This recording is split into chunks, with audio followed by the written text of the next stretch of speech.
اسلام آباد high court کا جج ہے، ادارے ہیں، کوئی پرائیویٹ پٹیشنر ہو تو وہ کہتا ہے کہ بھائی یہ فلاں چیمبر کے اندر وکالت کرتا رہا ہے، یہ فلاں جگہ پہ کرتا رہا ہے، تو جسٹس بابر ستار کے خلاف ایک تو اس وقت میڈیا مہم چلائی گئی، سوشل میڈیا پر نون لیگی جو ٹرولز ہیں یا جو کوئی نامعلوم ٹرولز ہیں، وہ کبھی ان کے لندن اور کہیں سے جائیدادیں نکال لیتے ہیں جو آلریڈی انہوں نے ڈکلیئر کی ہوئی ہیں، اور کوئی اس کے لیے جو ہے وہ ایسا معاملہ ان کو گندا کیا جا رہا ہے، اطہر من اللہ بات کریں ان کو گندا کیا جاتا ہے، تو اس پر نہیں بولا جاتا کہ یہ نون لیگی بدتمیز ہیں، بد اخلاق ہیں، قوم کو انہوں نے بد اخلاق بنا دیا ہے، چونکہ بھائی اربوں کے اشتہارات ہوتے ہیں، ٹی وی چینل اس وقت سب سے بڑی فیک نیوز کا اڈا بن چکے ہیں، یعنی وہ جو ہے وہ جو بھی آپ ان کو عنوان دے، تو بابر ستار نے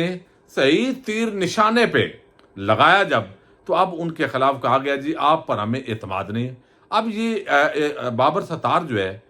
جو قاضی صاحب اس وقت کر رہے ہیں، ججز کے ہاتھ پلے بھی کچھ نہیں ہے، الٹا انہی سے معاملہ ہونا ہے، تو وہ بھی پریشان ہے، تو لازمی بات ہے، امید ہے وہ اس درخواست کو اب قبول بھی کر سکتے ہیں کہ بھئی اگر اعتماد نہیں ہے ٹھیک ہے، یہ معاملہ ہم ادھر ریفر کرتے ہیں، تو عامر فاروق کے پاس پہنچ گیا تو سمجھے اصل مقام پہ پہنچ گیا، لیکن وہ اس کو ریجیکٹ بھی کر سکتے ہیں، تو دیکھتے ہیں، یہ بڑا ان کا امتحان ہے، لیکن وہ سرخ رو ہو گئے ہیں، قوم نے ان کو سلامی پیش کر دی ہے کہ بھئی یہ جو سیکریسی ہے، یہ جو ریکارڈ کرتے ہیں، جو لیک کرتے ہیں، ان کو بے نقاب ہونا چاہیے، غیر قانونی کرتے ہیں تو ان کی پکڑ ہونی چاہیے، قانونی کرتے ہیں تو ان کو وضاحت ہونی چاہیے۔ اچھا، دوسرا عاصمہ جہانگیر کانفرنس کے اندر جسٹس منصور علی شاہ نے بھی آج گفتگو کی، میں اس پر بات نہیں کروں گا، بہت سارے دوستوں نے کر دی، انہوں نے بھی بڑھ کے ماری ہے قاضی صاحب کی طرح، غلطیاں ہم نے کی ہیں اور یہ کیا، لیکن اب 3 رکنی کمیٹی بنی ہے، فل کوٹ بنانے کے بجائے 6 رکنی بینچ جو ہے وہ بنا رہا ہے انہی کا، اور پھر انسانی حقوق کی پامالیاں ہو رہی ہیں،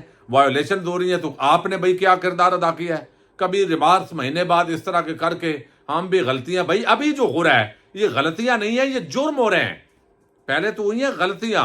اس میں اندر کتنے جرم تھے، کتنی غلطیاں، اس وقت تو کرائم ہو رہا ہے،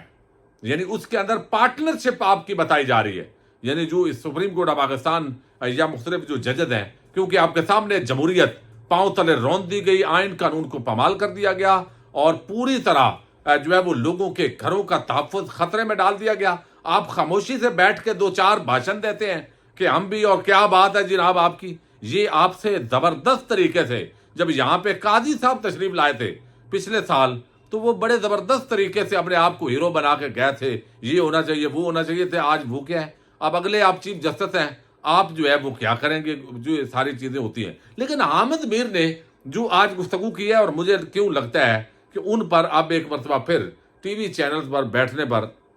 شاید پابندی قریب ہے، وہ مسلسل اس وقت طاقتور حلقوں پر تنقید کر رہے ہیں اور حقائق قوم کے سامنے لا رہے ہیں۔ وہ پہلے جو ہے، ایک تو انہوں نے آج بتایا کہ ہمیں بتایا جاتا ہے، یہ انہوں نے اعتراف کیا ہے، یہ بہت بڑا ایک الزام ہے جو انہوں نے سمجھے کہ کلیئر کٹ کہا ہے۔ وہ کہتے ہیں ہمیں کہا جا رہا ہے کہ جرنلزم نہیں کرنلزم کرو،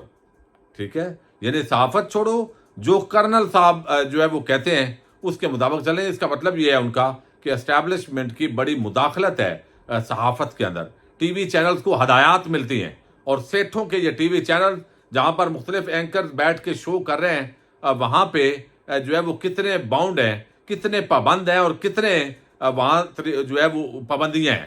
تو وہ انہوں نے یہ بھی آج بات کی ہے کہ بھئی ہمیں کہا جاتا ہے کہ یہ اینکر اس موضوع پہ کیوں نہیں بات کرتا، اس پہ کیوں نہیں کرتا، تو ہم بھی، وہ سیٹھوں کا چینل ہوتا ہے، ہم تو وہاں بیٹھے ہوتے ہیں، جتنا اپنی کیپیسٹی میں کر سکتے ہیں اس سے زیادہ نہیں کر سکتے۔ لیکن اب انہوں نے یہ بات کی ہے کہ ہم نے یہ فیصلہ کر لیا، جیسے اسلام آباد ہائی کورٹ کے ججز نے خط لکھا، اب انہوں نے کہا جی ہم یہ کرنا چاہیے، یہ طریقہ کار سپریم کورٹ کو لکھ کے دیا ہے، تو اب انہوں نے کہا ہے کہ ہم نے اب یہ فیصلہ کیا ہے کہ اب ہم ایک اینکرز کا فورم بنائیں گے، تنظیم بنائیں گے، جو اینکرز ہوں گے وہ اس تنظیم کے ممبر ہوں گے،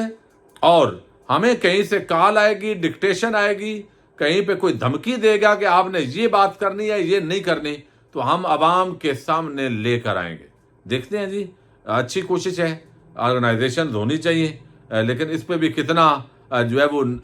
جو سلیم صافی ہے وہ کتنا عمل کرے گا، جو عادل شاہ زیب ہے وہ کتنا عمل کرے گا، انصار عباسی کتنا عمل کر کے دکھائے گا، اسی طرح کچھ اور بڑے بڑے چہرے ہیں، وہ کیا عمل کریں گے، یہ تو آنے والا وقت بہرحال بتائے گا۔ دوسری طرف انہوں نے کہا جی احمد میر نے کہ یہ اس وقت صحافت انسانی حقوق کی جو پامالیاں اس وقت ہو رہی ہیں، جو اس وقت صحافیوں کو تھریٹس ہیں، جو صحافت پر اس وقت دباؤ ہے، یہ پہلے اس سے پہلے ضیاء الحق یا مشرف ان ادوار کے اندر بھی اس طرح کے کام نہیں ہوئے جو اب ہو رہے ہیں۔ لیکن اس کے لیے ہمیں آواز بلند کرنی ہے، اور ساتھ انہوں نے جو کچھ مزید کہا ہے وہ بھی میں چند چیزیں آپ کے سامنے صرف رکھتا ہوں تاکہ تھوڑا چلیں اندازہ ہو کہ جو ہے وہ آج حامد میر نے جو بات کی ہے بات وزنی ہے۔ آپ آسما جہانگیر کانفرنس میں سارے یہاں پہ موجود ہیں، اور ادھر یہ لکھا ہوا ہے کہ democracy is not just about elections, it is about the protection of human rights. تو مجھے آپ یہ بتائیں کہ جس ملک کی عدالتوں کے جج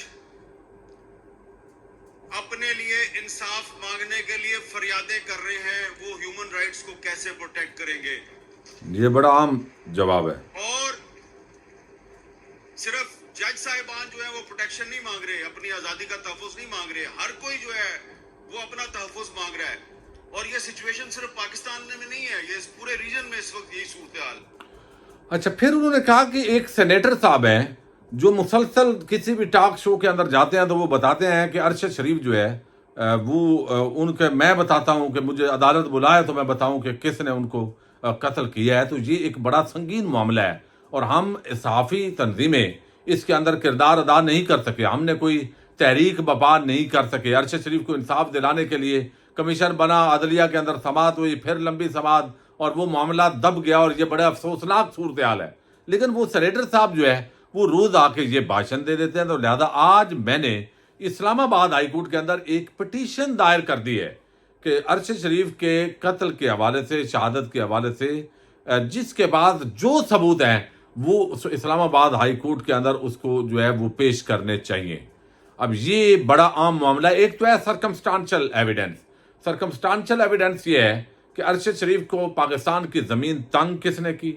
18-20 مقدمات کس نے بنائے، ان کو پاکستان کیوں چھوڑنا پڑا، پھر دبئی کی حکومت کو کس نے مجبور کیا اور وہاں سے ان کو نکلنے پر مجبور کیا گیا اور وہ کینیا پہنچے، کینیا کے اندر یہ حادثہ ہوتا ہے۔ سرکمسٹانشل ایویڈنسز تو کچھ آئیڈینٹیفائی کرتی ہیں، لیکن اس پہ بات تو صرف نہیں ہو سکتی۔ تو ایک بندہ کہتا ہے جی میرے کو پاس ثبوت ہے اور میں بتاتا ہوں۔ تو اب جو ہے نا وہ فیصل واڈا روز باتیں بہت کرتے ہیں جن کی وہ نمائندگی کرتے ہیں، تو میرا خیال ہے ان پہ بڑا غصہ ہے بعض لوگوں کو۔ اور آج میں یہ جو قیامت ڈھائی ہے حامد میر نے بہت زبردست کام کیا ہے۔ فیصل واڈا کو اب عدالت کو بلانا چاہیے، اور ویسے بھی ان کو پکڑ کے کہنا چاہیے آؤ ذرا وہ ثبوت دو۔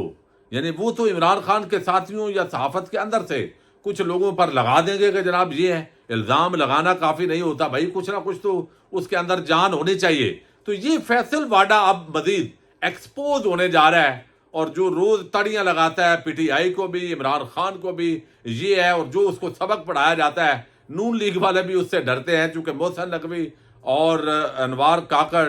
اور یہ جو